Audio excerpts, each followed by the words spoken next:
Right then, so we're back out in the Polytunnel. I've just got my temperature sensor. This is a bit of an old one actually, but I thought I'd give it a go in here. It might be a bit humid, but we'll see. So it's a ThermoPro temperature sensor on wireless, and it's dead cool. So this bit's here is going to go into the house.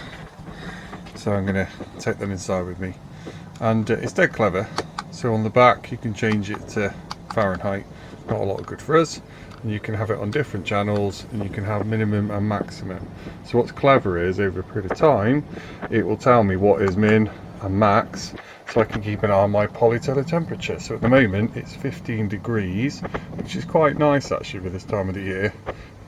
So we'll see how it goes, and I'll probably do an update video at some point. But yeah, well worth it I think. Okay, so I thought I'd just show you what's happened overnight with the temperature in the Polytunnel. So at the moment it's 7.5 degrees, so we're sort of in the morning. And on the back, actually there you can see the max min bit.